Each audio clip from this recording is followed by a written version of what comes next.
Oke, assalamualaikum warahmatullahi wabarakatuh. Alhamdulillahirobbilalamin.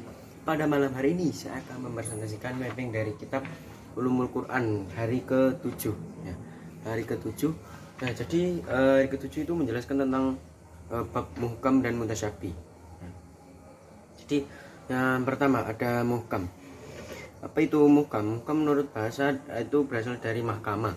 Nah, kata hukum berarti memutuskan antara dua hal atau lebih, maka hakim adalah orang mencegah yang zalim dan memisahkan dua pihak yang sedang bersengketa atau bertingkai atau berantem gitulah.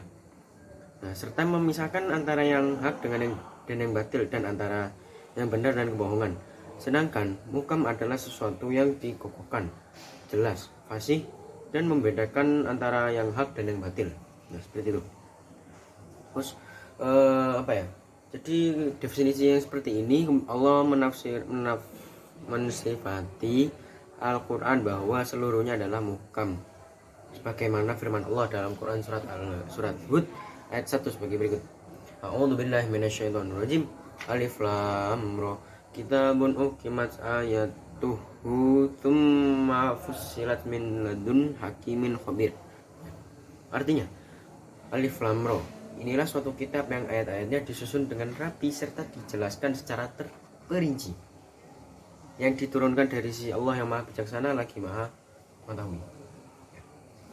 Nah, itu yang pengertian muhkam. Tetapi kalau yang pengertian mutasyabih secara bahasa yaitu artinya tasyabuh, yakni bila salah satu dari dua hal serupa dengan yang lain, dan syubah adalah keadaan di mana salah satu dari dua hal itu tidak dapat dibedakan dari yang lain karena ada kemiripan di antara keduanya secara konkret maupun abstrak ya, seperti itu. Nah, jadi karena definisi seperti ini Allah mensifati Al-Quran bahwa seluruhnya itu adalah mutasyabih sebagaimana di Quran surat Az-Zumar ayat 23, ayatnya bisa dicari sendiri ya di Al-Quran. Nah, jadi pengertian mutasyabih pada di ayat ya, yang apa jeneng Az-Zumar ayat 23 itu menunjukkan bahwa sebagian kandungan Al-Quran itu serupa dengan sebagian yang lain dalam kesempurnaan dan keindahannya, dan sebagiannya membenarkan sebagian yang lain serta sesuai dengan maknanya ya gitu.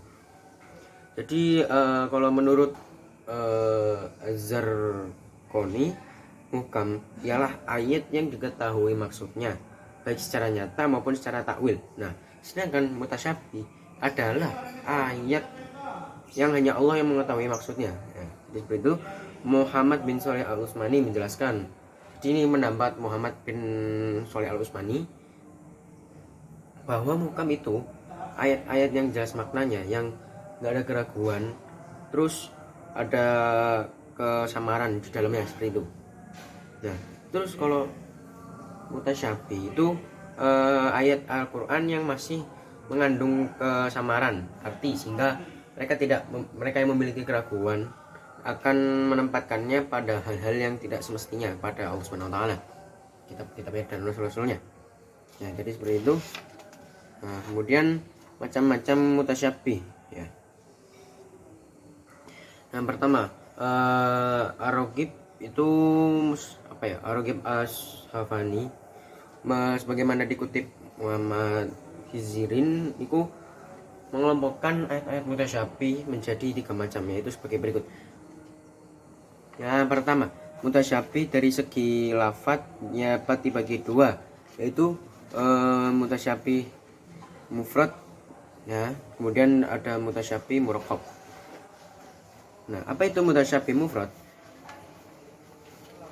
Mutasyabih mufrad adalah yang ditinjau dari segi kekeripannya, dan yang murakkab itu untuk meringkas kalimatnya. Terus yang kedua ada mutasyabih dari segi makna, yaitu mencangkup sifat-sifat Allah dan berita-berita gaib. Nah, yang ketiga adalah mutasyabih dari segi lafaz dan makna, adalah meninjau dari aspek kalimat seperti kalimat umum dan khusus. Itu. Nah, kemudian kesamaran dan kejelasan merupakan karakteristik teks yang paling penting dalam kajian-kajian kritis kontemporer. Sebab yang membedakan antara teks dan yang berwatak informatif murni dengan teks sastra adalah bahwa teks sastra itu mampu menciptakan sistem semantiknya yang khas dalam semantik umum dalam kebudayaan yang terkait dengannya. Tuh, tapi kalau yang informatif itu murni mengandalkan kejelasan sebagai ukuran keindahan dan kejelekan. Jadi perbedaan di antara dialektika teks dengan realitas dan antara dialektika realitas dengan teks hanya terletak pada skala semata. Pada fase pembentukan teks dalam kebudayaan menjadi berlaku aktif sementara teks bersikap pasif.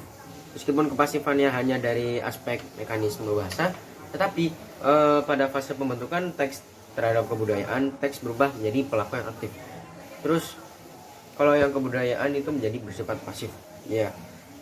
Jadi karena itu kebudayaan membentuk kembali semantik teks dan tidak membentuk data-data teks kebahasaan. Nah, jadi seperti itu, tidak usah berlama-lama.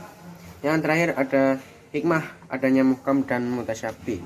Nah, jadi di dalam Al-Quran terdapat lafaz-lafaz mutasyabih yang maknanya serupa dengan makna yang diketahui di dunia. Nah, tetapi hakikatnya itu sama. Jadi maknanya sama, tetapi intinya itu berbeda. Gitu. Nah, contohnya asma Allah dan sifat-sifatnya. Jadi kan asma itu ada 99. Nah, kalau sifat-sifatnya yang Allah wujudi dan seperti itu. Nah, terus jadi meskipun sama, tapi nama hamba dan sifat-sifatnya itu dalam hal yang sifatnya umum. Akan tetapi hakikatnya Khalik dan sifat-sifatnya sama sekali nggak sama dengan hakikat makhluk dan sifat-sifatnya. Gitu. Dengan demikian yang juga berita-berita yang Allah sampaikan tentang hari akhir, di dalamnya terdapat lafaz-lafaz yang maknanya serupa dengan apa yang dikenal. Nah, akan tetapi hakikatnya tidak sama. Seperti itu ya. Contohnya di akhirat itu terdapat timbangan. Nah, terus jannah dan nar. Nah, itu. Kalau jannah itu yang artinya kayak surga gitu. Kalau di Al-Qur'an, terus kalau naro itu kayak neraka gitu. Tapi artinya api.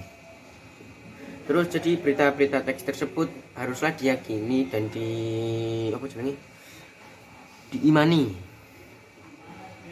Nah, terus segala yang di akhirat itu sangat jauh berbeda dengan ada di dunia. Namun hakikat perbedaan itu tidaklah mungkin diketahui karena hal tersebut termasuk dalam kategori takwil yang hanya diketahui Allah Subhanahu wa taala. Terus teks yang berkaitan dengan hari kiamat, kebangkitan dan yang ada di dalam rahim dan persoalan roh adalah itu teks yang menunjukkan pengetahuan yang hanya dimiliki oleh Allah. Nah, teks-teks tersebut tidak dapat ditakwilkan karena memiliki makna tersendiri. Ya, jadi mungkin cukup sekian dari saya. Kurang mohon maaf. Wabillahi taufiq wal hidayah. Wassalamualaikum warahmatullahi wabarakatuh. Oh iya, dan juga semoga bermanfaat bagi kita semua. Selamat malam.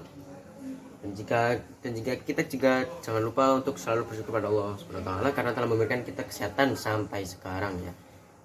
Dan masih dapat bisa melalui masa-masa corona. Assalamualaikum warahmatullahi wabarakatuh.